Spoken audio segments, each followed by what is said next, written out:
ശ്രീ ധാരണാപത്രത്തിൽ നിന്ന് പിന്നോട്ട് പോയതിനു പിന്നാലെ SSK ഫണ്ടിനായി പുതിയ നീക്കവുമായി കേരളം.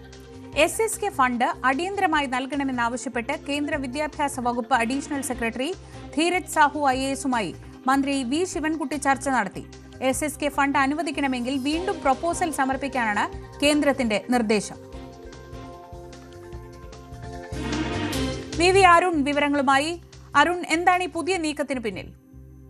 SSK ഫണ്ട് സംസ്ഥാനത്തിന് 1200 കോടിയിലേറെ രൂപ കിട്ടാനുണ്ട്. ഇത് സംസ്ഥാനത്തെ വിദ്യാഭ്യാസ പ്രവർത്തനങ്ങൾ തടസ്സപ്പെടുന്നു, ഫണ്ടില്ലാത്തതുകൊണ്ട് തടസ്സപ്പെടുത്തുന്നു എന്ന ആരോപണം നേരത്തെ സർക്കാർ ഉന്നയിച്ചതാണ്. ഏതായാലും ഇന്ന് ഒരു അപ്രതീക്ഷിതമായ കൂടിക്കാഴ്ചയാണ് തിരുവനന്തപുരത്തെ ഒരു ഹോട്ടലിൽ നടന്നത്. അവിടെ യൂണിസെഫിൻ്റെ വിദ്യാഭ്യാസ പദ്ധതിയുമായി ബന്ധപ്പെട്ട സെമിനാർ നടക്കുകയായിരുന്നു. അവിടെ വിദ്യാഭ്യാസ മന്ത്രി V ശിവൻകുട്ടിയും വിദ്യാഭ്യാസ സെക്രട്ടറി K വാസുകിയും പങ്കെടുക്കുന്നുണ്ടായിരുന്നു. അവിടെയാണ് ആ യോഗത്തിൽ കേന്ദ്ര വിദ്യാഭ്യാസ വകുപ്പിൻ്റെ ഉദ്യോഗസ്ഥനും ധീരജ് സാഹുവും ഉണ്ടായിരുന്നു. അവിടെ വെച്ചാണ് പ്രത്യേകമായ ഒരു മീറ്റിങ്ങിലൂടെ വിദ്യാഭ്യാസ മന്ത്രി ഇക്കാര്യം ശ്രദ്ധയിൽപ്പെട്ടത്. സംസ്ഥാനത്തിന് അർഹമായ വിഹിതം ഇനിയും കിട്ടാനുണ്ട്, അത് അടിയന്തരമായി റിലീസ് ചെയ്യണമെന്നാണ് ആവശ്യം. നേരത്തെ ഈ PM-ശ്രീ പദ്ധതിയിൽ നിന്ന് പിന്മാറിയാൽ പദ്ധതിയിൽ ഒപ്പിട്ടില്ലെങ്കിൽ തന്നെ ഫണ്ട് ലഭിക്കില്ലെന്ന വാദങ്ങളൊക്കെ ഉയർന്നു വന്നിരുന്നു. ഏതായാലും ഇത് കേരളത്തിന് അർഹതപ്പെട്ട വിഹിതമാണ്, അത് അനുവദിച്ചെടുക്കണമെന്ന ആവശ്യമാണ് വിദ്യാഭ്യാസ മന്ത്രി കേന്ദ്ര വിദ്യാഭ്യാസ വകുപ്പിന് മുമ്പാകെ വച്ചിരിക്കുന്നത്. ഇതിന് പ്രത്യേക ഒരു പ്രപ്പോസലായി നൽകാൻ അദ്ദേഹം സാഹു ആവശ്യപ്പെട്ടു. അതിൻ്റെ അടിസ്ഥാനത്തിൽ അതിനുള്ള നീക്കത്തിലാണ് സർക്കാർ. ഏതായാലും PM-ശ്രീയുമായി ബന്ധപ്പെട്ട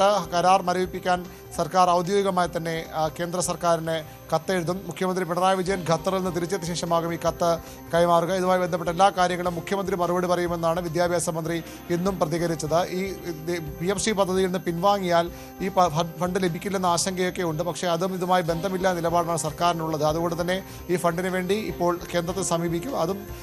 അതിലും ഗുണമുണ്ടായില്ലെങ്കിൽ പിന്നീട് നിയമ നടപടി അടക്കവും സർക്കാർ ആലോചിക്കുന്നുണ്ട്. അത്തരം നിർദ്ദേശമാണ് CPM നേതൃയോഗവും CPI നേതൃയോഗവും ഒക്കെ സർക്കാരിന് നൽകിയിട്ടുള്ളത്. ശ്രീജ, VV അരുണാണ് വിവരങ്ങൾ നൽകിയത്. SSK ഫണ്ടിൽ അടിയന്തരമായ ഇടപെടൽ ആവശ്യപ്പെട്ട് ഫണ്ട് അടിയന്തരമായി അനുവദിക്കണമെന്നാവശ്യപ്പെട്ടാണ് കേന്ദ്രവുമായി ഇപ്പോൾ സംസ്ഥാന വിദ്യാഭ്യാസ മന്ത്രി ചർച്ച നടത്തിയിരിക്കുന്നത്. PM-ശ്രീയിലെ പിണക്കങ്ങളെല്ലാം തീർത്തിരിക്കുകയാണ് മന്ത്രിമാർ. V ശിവൻകുട്ടിയെ GR അനിൽ വീട്ടിലെത്തി കണ്ടു. മന്ത്രി GR അനിൽ നടത്തിയ പ്രസ്താവനയിൽ ശിവൻകുട്ടി അതൃപ്തി പരസ്യമാക്കിയിരുന്നു. ഈ പശ്ചാത്തലത്തിലായിരുന്നു കൂടിക്കാഴ്ച. CPI നേതൃത്വത്തിന്റെ നിർദ്ദേശപ്രകാരമായിരുന്നു അനിൽ ശിവൻകുട്ടിയെ കാണാനെത്തിയതെന്നാണ് സൂചന. PM-ശ്രീയിൽ വിവാദമെല്ലാം അവസാനിച്ചെന്ന് മന്ത്രി V ശിവൻകുട്ടി ന്യൂസ് 18നോട് പ്രതികരിച്ചു.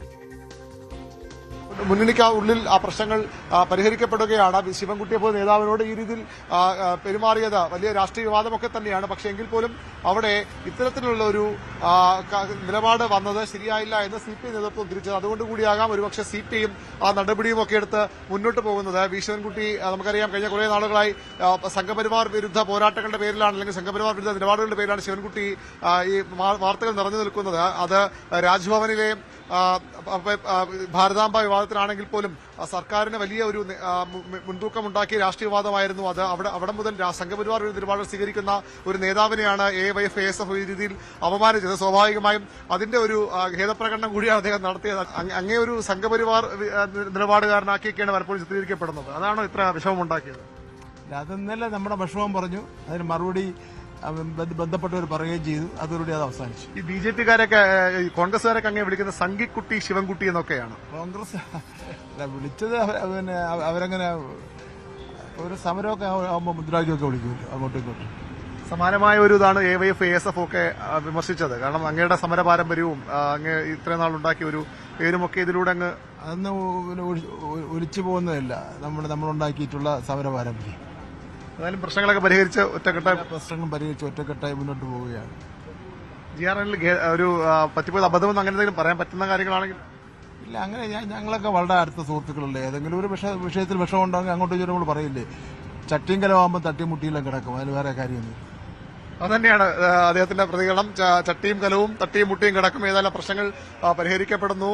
ശിവൻകുട്ടി അദ്ദേഹത്തിന്റെ വിഷമമൊക്കെ പറഞ്ഞു തീർത്തിരിക്കുന്നു. PM-ശ്രീ വിവാദവുമായി ബന്ധപ്പെട്ട് വിദ്യാഭ്യാസ മന്ത്രി V ശിവൻകുട്ടിയുടെ കോലം കത്തിച്ചതിൽ CPIയിൽ നടപടി. കണ്ണൂർ ജില്ലയിലെ 2 നേതാക്കൾക്ക് കാരണം കാണിക്കൽ നോട്ടീസ് നൽകി. CPI ജില്ലാ എക്സിക്യൂട്ടീവ് യോഗത്തിലാണ് തീരുമാനം. കൈവിട്ട പ്രതിഷേധത്തിന്റെ സാഹചര്യം വ്യക്തമാക്കണമെന്ന് നോട്ടീസിൽ ആവശ്യപ്പെടുന്നുണ്ട്. AIYF സംസ്ഥാന ജോയിന്റ് സെക്രട്ടറി KV രജീഷിനും നോട്ടീസ് നൽകി. ജില്ലാ സെക്രട്ടറി സാഗർ KVയോട് വിശദീകരണവും ആവശ്യപ്പെട്ടു.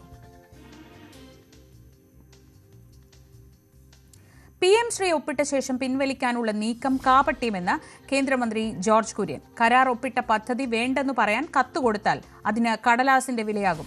2 സർക്കാരുകളെയും ജനങ്ങൾ തെരഞ്ഞെടുത്തതാണെന്നും ജോർജ് കുര്യൻ പറഞ്ഞു. എന്താണെങ്കിലും അവർ ഒപ്പുവെച്ചതല്ലേ. കഴിഞ്ഞ വർഷം തന്നെ 2023 ഹയർ എഡ്യൂക്കേഷൻ തുടങ്ങി 2024 അവർ ഞങ്ങൾ തയ്യാറാണെന്ന് പറഞ്ഞു. ഇപ്പോൾ പഠിക്കാതെ അല്ലല്ലോ, ഒപ്പുവെക്കുകയും ചെയ്തു. അപ്പോൾ ഒപ്പുവെച്ച ഒരു സർക്കാർ പിന്മാറുന്ന അവസരത്തിൽ തീർച്ചയായിട്ടും എഗ്രിമെൻ്റ് ഒപ്പുവെച്ച കത്ത് കൊടുത്താൽ മതി. സാധാരണക്കാരന് മനസ്സിലാകുന്നതല്ലേ എഗ്രിമെൻ്റ് വെക്കുന്നത്. വെറുതെ കത്ത് കൊടുക്കുകയല്ല, ചെന്നിട്ട് ഇനി എനിക്ക് പറ്റിയല്ല പറയുന്ന പോലെയല്ലേ. കത്തിന് കടലാസിൻ്റെ വിലയല്ലേ ഉള്ളൂ. പാർലമെൻറ്റ് പാസ്സാക്കുന്ന നിയമത്തിനെതിരെ നിയമസഭയിൽ പ്രമേയം പാസ്സാക്കുന്ന പോലെയുള്ളൂ. അതിന് കടലാസിൻ്റെ വിലയേ ഉള്ളൂ.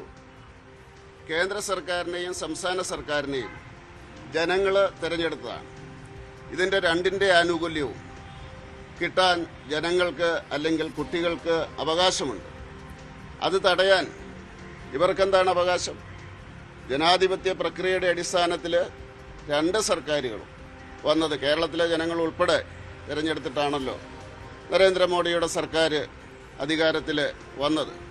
അപ്പോൾ അതുകൊണ്ട് തീർച്ചയായിട്ടും ഇവർ പാവപ്പെട്ട വിദ്യാർത്ഥികളെ അവർ വഞ്ചിക്കുകയാണ്. അവർക്ക് നല്ല വിദ്യാഭ്യാസം കിട്ടില്ല.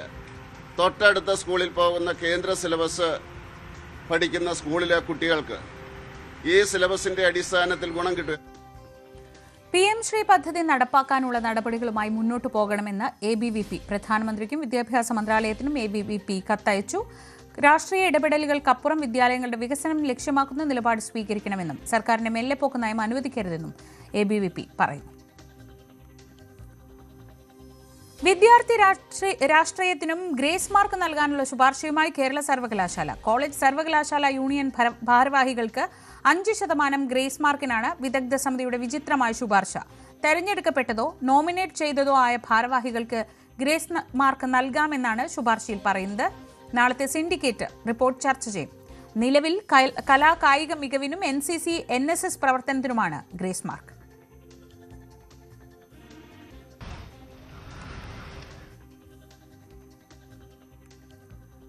നവംബറിൽ ക്ഷേമ പെൻഷൻ 3600 രൂപ ലഭിക്കുമെന്ന് ധനമന്ത്രി കെൻ ബാലഗോപാൽ. നേരത്തെ ഉണ്ടായിരുന്ന കുടിശ്ശികയിലെ അവസാന ഗഡുവും വർദ്ധിപ്പിച്ച 2000 രൂപ പെൻഷനും ഉൾപ്പെടെയാണ് അടുത്ത മാസം ലഭിക്കുക.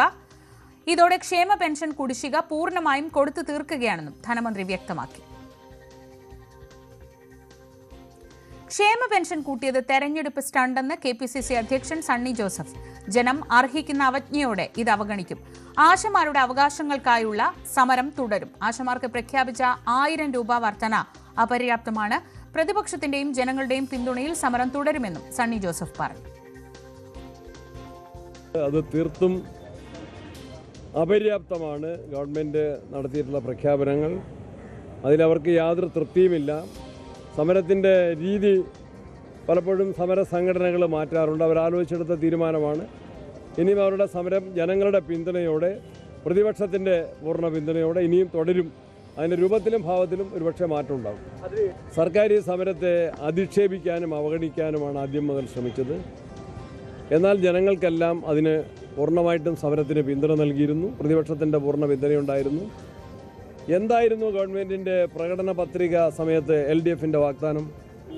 ക്ഷേമ പെൻഷൻ 2500 ആക്കുന്നായിരുന്നു. Rubber subsidy 250 ആക്കുന്നായിരുന്നു.